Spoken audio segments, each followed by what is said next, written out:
When black people first started playing football, like in the NFL, and they became all of the running backs, and they would score a touchdown and they would celebrate. They would, jump up and down and say, wow, look at me, and make different, I don't know, I don't know what it could be called, but they called it celebrating, and it was just that they made a big scene about the fact that they had made the touchdown, and they were like, that's a penalty. No, you can't do that. And people thought that was racist. But really, it was just a difference in culture, because in white culture, when you made a touchdown, you didn't celebrate. You kept your emotions to yourself, because that's part of all of white culture, is that you keep your emotions under your control and you direct them to do things like, build ships that go across the ocean, build spaceships that go to the moon.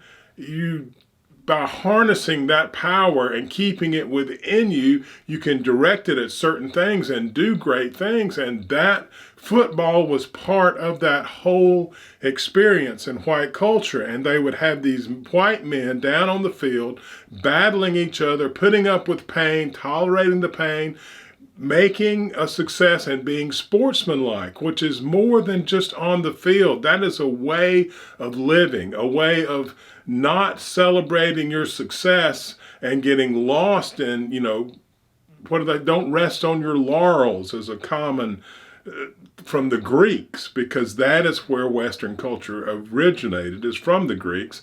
And this was very important to white culture and the success of white culture. And that is why they didn't want black people playing in their sports teams, is because they wanted their own sports teams with their own cultural rules. And now, just like the schools, they have black people playing in the professional sports, and people don't, used to, they came in suits. It was a reverent thing to watch their boys down there battling for glory. And now people, paint their face, and it's just about money and entertainment. All of the spiritual and character growth that used to be into sports has gone out of it. And it filters down all the way to the pee-wee level.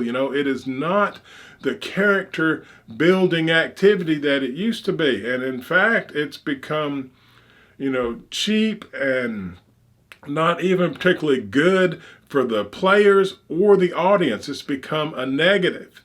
And until we look at these things and really decide, how can we put this back together where it means something,